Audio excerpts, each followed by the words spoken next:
It's really, really funny and weird.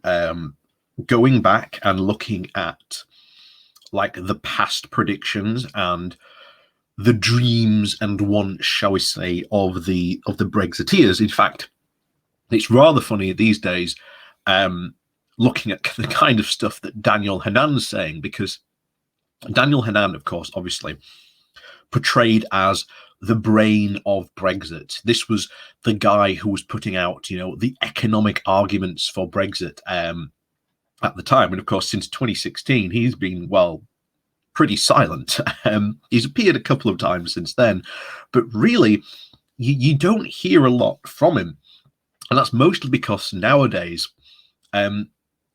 he doesn't tend to really talk about Brexit, but he has these like almost side swipes at like Boris Johnson, the Conservative Party, by saying that they are doing the economic wrong thing, or they're going in the completely wrong direction that they should. And of course, a lot of the people who were like that, not just Daniel Hanan is just like the biggest one, but you can go back and you can find tons of old blogs, old videos on YouTube of a lot of the similar people making these claims. In fact, there was a guy called, what's his name now? It's Ted something. I can't remember what his name is, but he has a couple of two videos from YouTube, and they were dated like 2012, 2013, I think one of them was from. And he was talking very similar about the possibilities of the big Brexit deals. And of course, we've said before about the four main pillars that Brexit was built on. And of course, the third one was that we would get this amazing Brexit deal with the US, that this free trade deal would be absolutely amazing.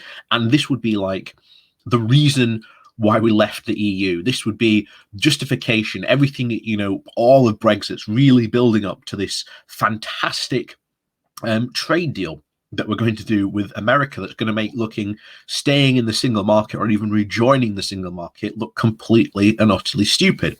And of course, we've talked about it before, about the Atlantic Bridge project, which many of the Brexiteers, of course, were behind.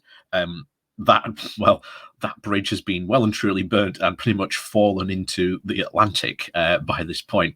But anyway, before we go discussing more, shall we say, of these yet another Brexit benefit gone, please do remember to hit that like, share, and subscribe button. And of course, down below there are links to my Patreon page, as well as one off donation link called Buy Me Coffee, where you can, buy me coffee. And as always, thank you very much to all those people who do support the channel that way. So let's jump into this then, shall we? So this comes from the London Economic.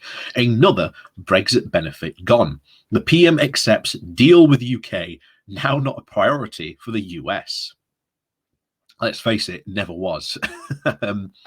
Again, the Brexiteers were highly buoyed up by what Donald Trump was saying. But remember, most of the US really isn't interested in a deal with the UK. It's just straight up not interested. But they can't accept that. So,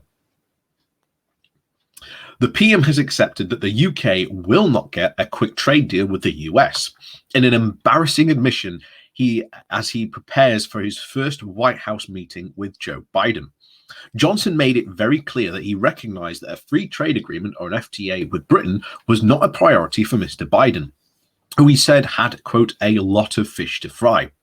A quick FTA was repeatedly highlighted by the Leave campaigners, including the PM, as one of the biggest prizes from leaving the EU. Johnson made it clear on his arrival in Downing Street in 2019 that he was very hopeful of a quick deal on a tariff-free commerce with, of course, Donald Trump. All that changed with the new president, already angered by the Brexiteers' effort around the issue of Ireland. It's a very stark reminder, of course, from President Barack Obama back in 2016, warning that a vote for Brexit in that year's referendum would put the UK to the back of the queue in trying to seek a deal, which, of course, seems to have come true. On the FTA, the reality is that Joe has a lot of fish to fry, Johnson said. He's got a huge infrastructure package. He's got a Building Back Better package.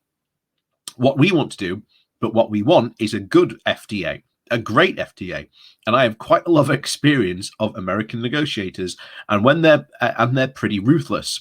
The American negotiators, and I would rather want a great deal that really works for the UK than to get a quick deal. And essentially, what this really is an admission that not only was the lie spread about getting an FTA with America being really, really quick and speedily done was completely false. The other thing is that there's a very stark admission there by him about the American negotiators are being pretty ruthless. And we've talked before about American free trade agreements that have deals put in with like secret courts. You know, corporations can sue the government if they put in rules or regulations that might affect a company's profits. So for example, if we were to again raise the minimum wage to like a living wage, well, basically every American company can immediately sue the government for loss of profits.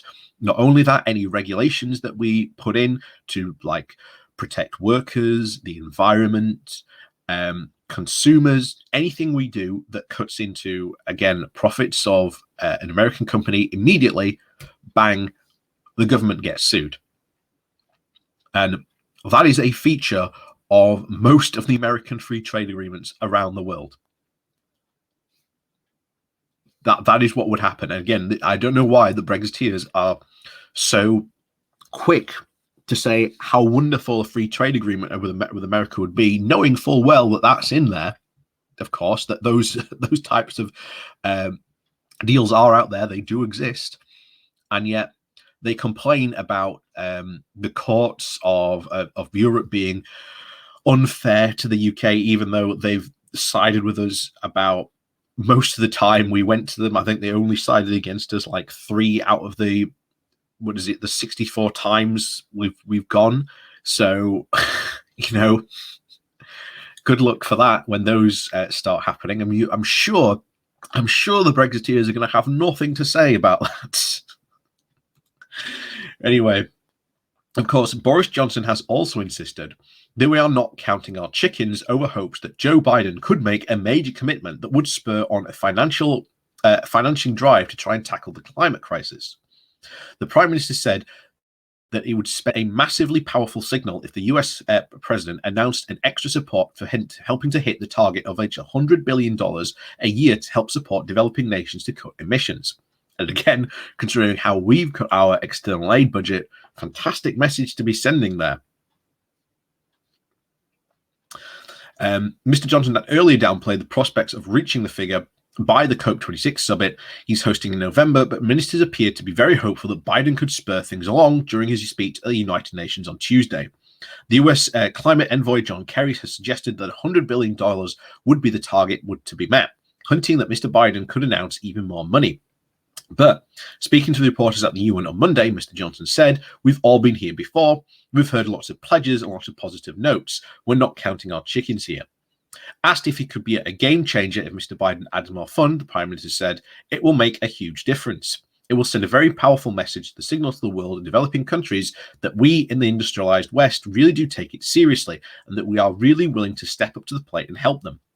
A COP26 President Al-Khir Sharma recently read positive about the prospects, making strides towards the heavier target hearing from Mr. Kerry. "It's certainly a good announcement from the US, and it will make a huge difference in terms of getting over the line," he told ministers. During the discussions Mr. Johnson hosted alongside the UN Secretary General Arturo Guterres, the Prime Minister told world leaders, including Mr. Kerry, that he is growing increasingly frustrated. Commitments to the crisis are, quote, nowhere near enough. Again, look at our own laws, where we could have some really good opportunities. And I've said this before about turning our steel industry green. It would need a huge investment from the government. Not only would it create more jobs in that area, but it would also secure jobs for generations to come. That is, of course, not happening. So why on earth are we not doing it? Because they don't want to spend money. It's not their real, true concern. So all of Mr. Johnson's words here are a complete lip service to the real thing. Of course, Mr. Johnson seemed to urge them to try and redouble their efforts to hit the financing pledge, saying that too many major economies, some represented here today, are absent and are lagging far behind, including ourselves. When the summit ends, most of the world has committed to a decisive game-changing action. It will be clear that we, all of which of us, have lacked and which have the courage to set up. We will see, and your people will remember. History will judge. So, yeah, like I say, the COP26 summit is going to be hilarious when that happens in November.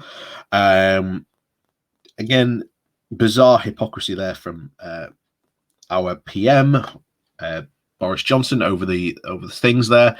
But of course, the main thing here is, of course, the free trade agreement with America.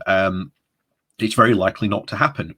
And especially as we've seen very recently with Nancy Pelosi saying, if you continue to screw up the Northern Ireland Agreement, which the DUP are damned well certain they want to try and screw up, they said you can kiss it, any free trade agreement with America goodbye. So we ain't getting that free trade agreement. So that is another Brexit benefit pretty much just gone up in smoke. So as always, thank you very much for watching. Please do remember to hit that like, share, and subscribe button. And of course, down below, there are links to my Patreon page and a one-off donation link called Buy Me a Coffee, where you can, well, buy me a coffee. And as always, thank you very much to all you support that way. And of course, we'll see you